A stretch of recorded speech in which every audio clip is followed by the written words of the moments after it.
Hello বন্ধুরা, আবার একটা অনেক দিন বাদে একটা ছোট্ট মিনি ব্লগ নিয়ে চলে এসেছি। এটা হচ্ছে জন্মাষ্টমীর মিনি ব্লগ। জন্মাষ্টমী চলে গেছে, দুদিন হয়ে গেছে, কিন্তু ভিডিওটা ছেড়ে ওঠার সময় পাইনি। আজকে তাই ছাড়ছি। দেখো কে কেমনভাবে করেছে আমি জানি না, আমি আমার মতো যেরম পেরেছি করেছি। এই দেখো আমার গোপুসোনাকে স্নান করিয়ে নিচ্ছি। প্রথমে এখানে দুধ, গঙ্গা সব কিছু মেশানো আছে, ওকে স্নান করিয়ে নিচ্ছি। মনের সুখে স্নান করছে দেখো। এইবার ওকে তুলে তুলে মুছিয়ে ওর বাবা আবার পাশ থেকে বলছে ওকে তোলো, ওর ঠান্ডা লেগে যাবে। তারপরে দেখো মুছিয়ে জামা পরিয়ে দিয়েছি। এই দুটো জামা কিনে এনেছি ওর জন্য, এই গলার হার সব। দেখো তো কেমন লাগছে আমার গোপুসোনাকে। এটা হচ্ছে ওর ফাইনাল লুক। তারপরে ফুল টুল দিয়ে সাজিয়ে নিলাম। এটা দুপুরবেলা খেতে দিয়েছি, এটা জন্মাষ্টমীর দিন। তারপরে দেখো সন্ধ্যাবেলায় চলে এসেছি। সামান্য একটু আয়োজন করেছি ওর জন্য, তালের বড়া, মালপোয়া, একটু লুচি, সুজি। সেরমভাবে করে উঠতে পারিনি, যেটুকু পেরেছি আমি করেছি। তাই ভাবলাম তোমাদের সাথে একটু শেয়ার করি। সবটাই যখন দেখাই, তাহলে আমি জন্মাষ্টমীটা নিজের মতো করে কিভাবে করলাম, তাই ভাবলাম তোমাদের সাথে একটু শেয়ার করি। দেখো আমি এক এক করে মালপোয়াগুলো সব ভেজে নেব। সেরকম ভালো হয়নি, তাও তোমরা দেখো, যদি খারাপ হয় ও একটু নিজের মতো করে মানিয়ে নেবে। দেখো আমি এক এক করে সব ভেজে তুলে নিচ্ছি।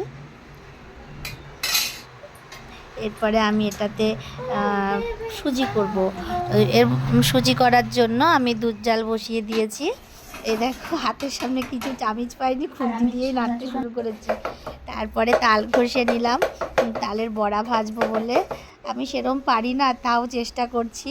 দেখো এক এক করে আমি তালের বড়াগুলোও ভেজে নিচ্ছি। তোমরা দেখো কতটা কি পেরেছি করে উঠতে, জানি না। যদি ভুল হয় তোমরা একটু দেখে নেবে, আর কি ভুল হচ্ছে আমাকে একটু জানিও তো কমেন্ট করে। আর কে কীভাবে জন্মাষ্টমী পালন করেছো সেটাও কিন্তু বলো। দেখো খারাপ হয়নি একেবারে। এই দেখো সব গুছিয়ে নিয়ে চলে এসেছি আমার গোপুসোনাকে সন্ধ্যাবেলায়।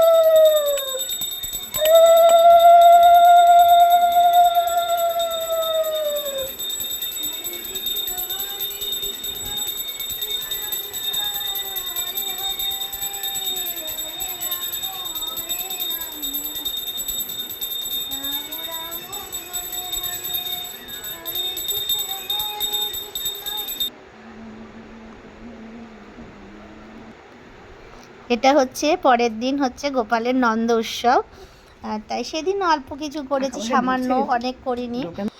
দেখো এখানে আমি সব গুছিয়ে দিচ্ছি, আর আমার মা রান্না করছে। পায়েস করলো একটাতে, আরেকটাতে খিচুড়ি বসিয়ে দিয়েছে।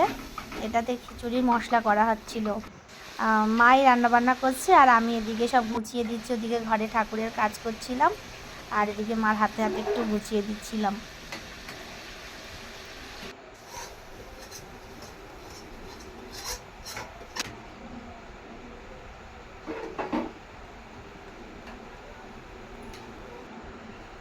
এই হচ্ছে আমার খিচুড়ি। নামানোর আগে একটু ঘি দিয়ে নিলাম, কারণটা ঠাকুরের ভোগ তো।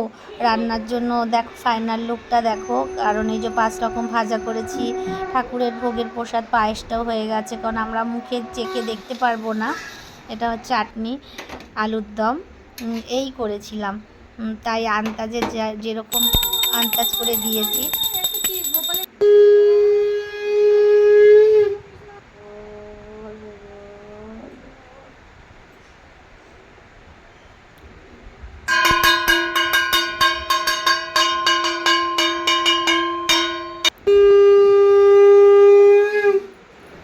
এটা হচ্ছে নন্দোৎসবের দিন সন্ধ্যাবেলায় পুজো টুজো দিয়ে আমার গোপুসোনাকে ঘুম পাড়িয়ে সব ঠাকুরকে পুজো দিয়ে তার প্রসাদ টোসাদ দিয়ে চলে এসেছি। সন্ধ্যাবেলা ঘুম পাড়িয়ে দিয়েছি। দেখো যদি ভিডিওটা ভালো লাগে একটা লাইক কমেন্ট করো। আর আমার গোপু